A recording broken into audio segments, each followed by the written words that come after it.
Salut tout le monde, c'est Nancy du CEC, le Centre d'emploi carrière.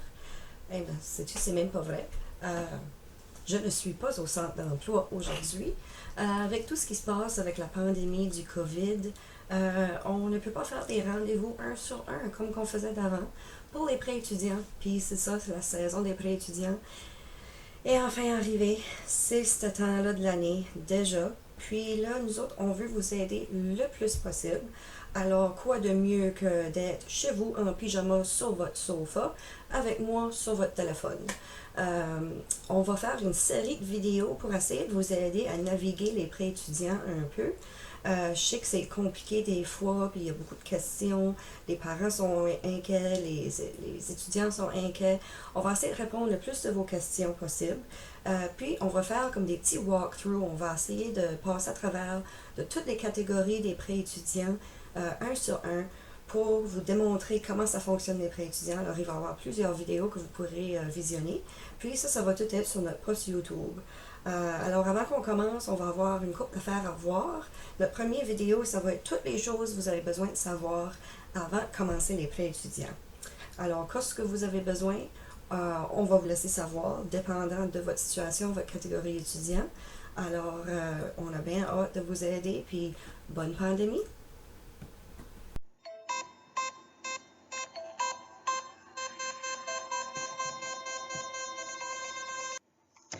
Il faut vous laisser savoir, on n'est pas les experts.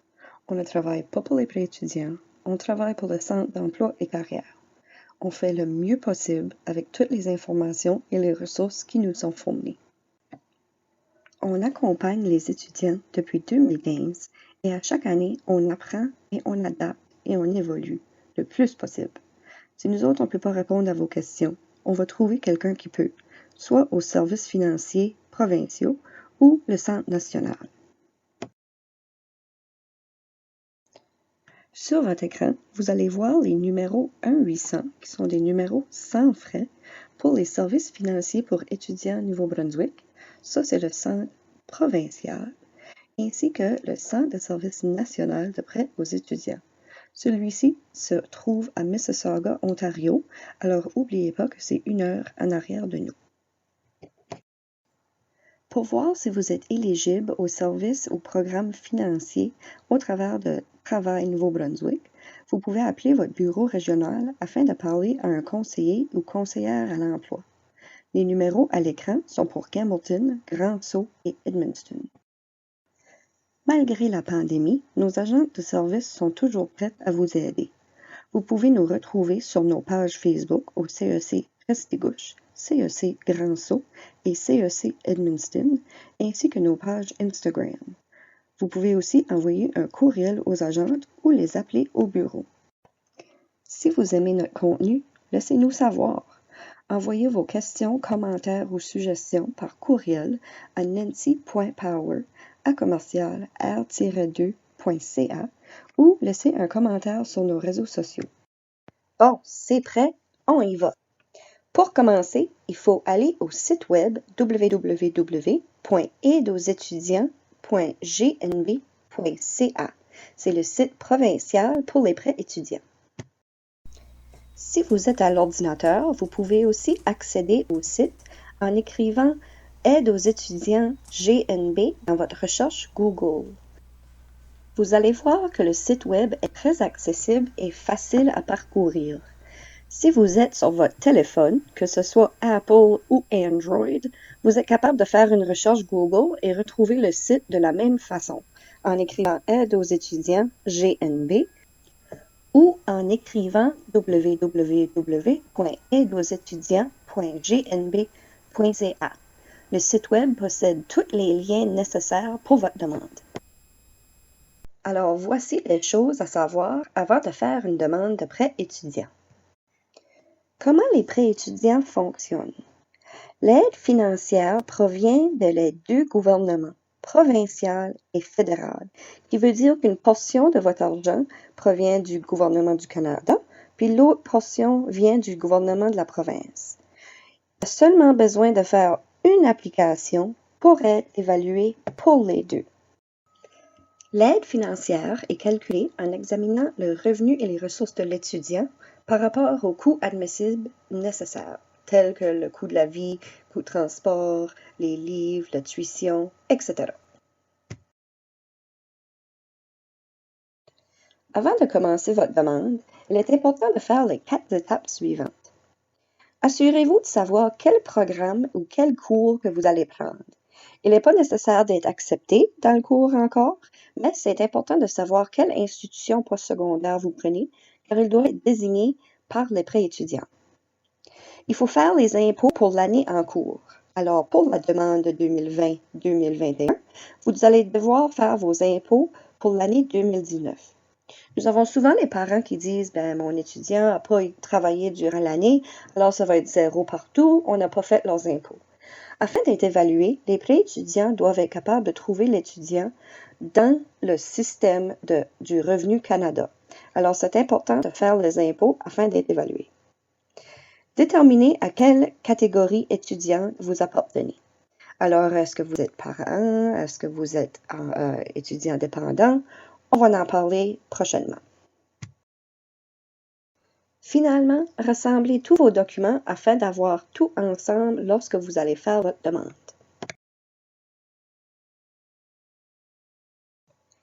Voici les informations qui sont obligatoires pour tout le monde, peu importe leur catégorie.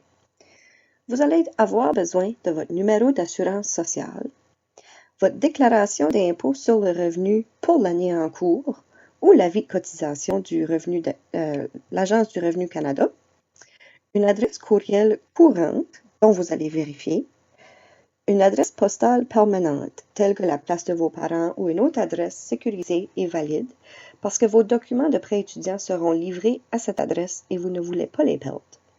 Et finalement, les informations sur l'institution postsecondaire que vous allez fréquenter. Comment savoir à quelle catégorie j'appartiens? Quelques faits à savoir à propos de la terminologie. Dépendant et indépendant n'ont rien à faire avec si vous vivez chez vos parents ou pas. Vous pouvez vivre seul et être considéré comme dépendant ou vice-versa. Si vous êtes célibataire, ne veut pas dire avez-vous un chum ou une blonde. Cela veut dire vos impôts. Est-ce que vous êtes marié, conjoint de fait, célibataire? De plus, si vous êtes un demandeur dépendant ou marié/conjoint de fait, vous pouvez choisir de demander à la fois les prêts du Nouveau-Brunswick ou du Canada. Afin d'être étudiant célibataire dépendant, c'est quelqu'un qui n'a pas d'enfant, qui a quitté l'école secondaire depuis moins de 4 ans ou qui a été sur le marché du travail pendant moins de 2 ans, 2 périodes de 12 mois consécutifs. La plupart des élèves qui graduent du secondaire tombent automatiquement dans la catégorie étudiant célibataire dépendant. Si vous êtes étudiant parent unique, ça veut dire que vous avez la garde d'un enfant à charge, plus ou moins la moitié du temps. De plus, vous n'êtes pas marié ou ne vivez pas en union de fait. Si vous êtes étudiant dépendant, en plus des informations nécessaires pour tout le monde, vous allez aussi avoir besoin du numéro d'assurance sociale et date de naissance de vos parents, la déclaration d'impôt de vos parents pour l'année en cours, alors l'année 2019, la date de naissance de vos frères ou sœurs, si vous en avez, et si vous avez un frère ou une sœur à l'université ou au collège, vous allez aussi avoir besoin de leur numéro d'assurance sociale. Si vous êtes étudiant parent unique, vous allez aussi avoir besoin des dates de naissance de chaque enfant, ainsi que le numéro d'assurance sociale de vos enfants qui sont dans un établissement postsecondaire. Vous êtes considéré étudiant marié ou vivant en union de fait si vous êtes officiellement marié, si vous recevez des prestations d'aide sociale comme unité familiale, si vous vivez en union de fait et vous avez inscrit union de fait dans votre déclaration de revenus, ou si vous êtes parent et vous avez la garde physique et la responsabilité d'au moins un enfant qui vit avec vous. Si vous êtes marié ou conjoint de fait, vous allez aussi avoir besoin de votre numéro d'assurance sociale de votre partenaire, la date de naissance de votre partenaire, la date de naissance de tous les enfants. Si vous avez des enfants aux études postsecondaires, vous allez aussi avoir besoin de leur numéro d'assurance sociale et la déclaration d'impôt de votre partenaire pour l'année en cours, alors l'année 2019. Afin d'être considéré étudiant célibataire indépendant, vous ne devez pas avoir d'enfants. Vous devez être sorti de l'école secondaire depuis au moins 4 ans ou plus.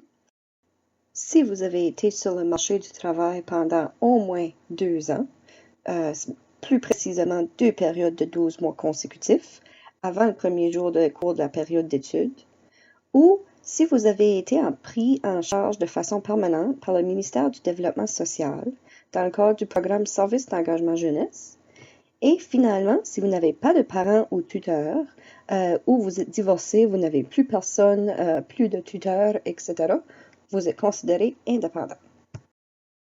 Si vous êtes résident permanent ou personne protégée du Canada, n'oubliez pas d'inscrire la date d'arrivée au Canada ainsi que la date d'arrivée au Nouveau-Brunswick. La question qu'on reçoit le plus souvent au CEC, c'est comment longtemps ça prend pour les prêts étudiants? Comment longtemps avant que je sais combien d'argent je vais avoir? Alors voici quelques délais pour vous aider à comprendre un peu comment ça fonctionne.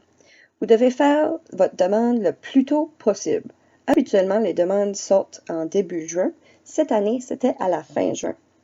La communication entre les prêts étudiants et toi peut prendre de 6 à 8 semaines, ce qui signifie que toute erreur ou problème de votre part peut retarder votre prêt étudiant de 6 à 8 semaines, qui veut dire que ça pourra arriver un peu en retard à l'automne. En septembre, si votre argent n'est pas là, vous pouvez faire des arrangements avec les collèges ou universités, mais n'oubliez pas que toute communication avec prêt étudiant prenne de 6 à 8 semaines. Alors, regardez vos dates, postulez le plus vite possible et soyez vigilants. Et finalement, avant de partir, n'oubliez pas que si vous avez des questions que nous autres, on ne peut pas répondre, vous pouvez tout le temps contacter les prêts étudiants eux autres mêmes. Pour le numéro du Nouveau-Brunswick, c'est le 506-453-2577 ou le numéro 1-800-667-5626. Et vous pouvez aussi appeler au Centre de service national de prêt aux étudiants au numéro affiché à l'écran. Notre prochaine vidéo va être sur la création de comptes et connexions lorsque vous êtes prêt à faire votre demande. N'oubliez pas d'aimer nos vidéos et notre chaîne YouTube et abonnez-vous à notre page. Merci et à la prochaine!